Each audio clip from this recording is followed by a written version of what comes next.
Bagaman wala silang anak, sila ay masayang namumuhay sa bayan ng Mississippi.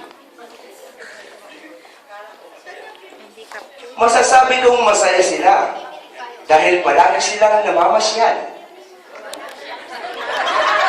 Naghahabulan ng patalikod.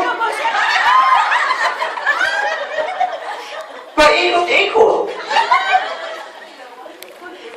At kapag nagkatinginan na ng mabuti, habang nakapikit ang mata, kaliwang mata ka lang pala. Doon na nagsisimula na kiligin ng isa't isa. Mas kikiligin pa! Mas kikiligin pa! Yung parang maiihi sa sobrang kilig.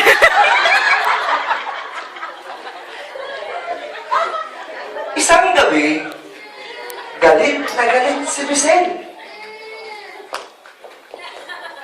Na nakangiti. Dahil hating gabi na at hindi pa umuwi itong si Ryan. Halos makatulog na siya. Na nakatayo. Saka hintay dito. Maya-maya pa ay dumating na itong si Ryan. Lasing na lasing. Tulog pa rin itong si Bizel. Nakatayo. Yayakapin ni Ryan itong si Bizel nang biglang nadapa. Si Bizel. Dahil siya pala ay tulog. At nakangiti pa din. Tumayo itong si Bizel. Nakatayo na. Galit na galit at dinuro-duro niya ang kanyang sarili na halos masampal na niya si Ryan.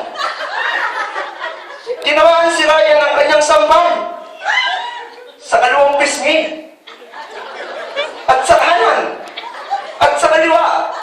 Ulit! Paulit-ulit. At sa kanan! Hindi nakapagpigil si Ryan. Galit na din ito. Nagalit niyan, sasampalin na din niya ang kanyang sariling mukha. At sampal pa. At isa pa. Isa pa. At dahil sa away na yon, nagpa siyang umalis. Si Ryan.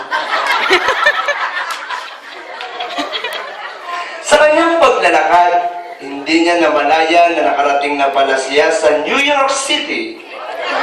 Doon niya natagpuan at nakilala ang babaeng ubod ng ganda at ubod ng sexy na si Cielo. Nagkatitigan sila na parabang nalab at first sight ang dalawa. Lumapit si Ryan habang nagsasayaw ng Gangnam Style. Nagpo-beautiful eyes pa. Hindi si Ryan, kundi si Cielo. Nang beautiful eyes din si Ryan. Sa pagtigil ng pagsasayaw nila ng Gangnam Style, hinawakan ni Ryan ang mukha ni Cielo.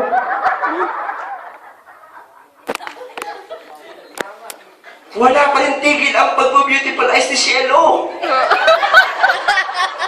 Papalapit na ng papalapit ang mukha nila sa isa't isa. Mas malapit pa. Mas malapit pa. Nang biglang dumating at lumapit, ang galit na si Oli. Kaya siya nagagalit dahil siya pala ang kapitbahay ni Cielo na pinagkakautangan niya. Galit na galit si Oli habang naniningil ng utang kay Cielo. Ngunit umiyak ng umiyak si Ryan. Nag-iyakan si Oli. Nag-iyakan si Oli kay Ryan. Nag-ingayan, sorry. Nag-ingayan si Oli kay... Naingayan si Oli kay Ryan. Sorry. Kaya nainis. Di niya napigilang saktan. Sino? Si Cielo. Pero nakaiwas si Cielo sa bantang panununtok ni Orly. Maya-maya pa ay may paparating na matabang pulis. Hinaban ng pulis si Orly. Ngunit di pala makatakbo itong si Orly. Sa kadahilanan siya ay pilay. Nahuli ng pulis si Orly. At pinusasan niya si Cielo. Si Cielo pala ay isang drug lord. Bumalik ng Mississippi si Ryan. Mississippi. Sobrang pinagsisihan niya ang kanyang ginawang paglayas. Dahil miss na daw niya si Bissell. Pagdating sa kanilang bahay, laking gulat niya. Hala! Bahay pala iyon ang kapitbahay nila. Doon pa pala sa kabila ng bahay nila. Kaya lumapit siya sa kabilang bahay. Lumipat.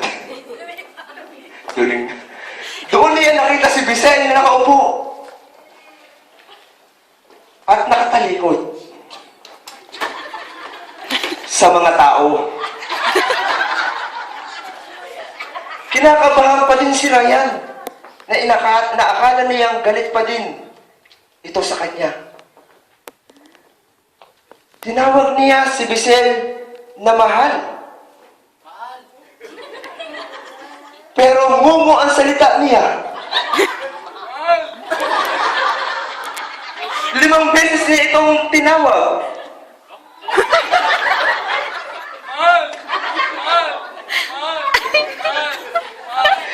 Tumayo si Bissell at humarap sa mga tao at kumaway.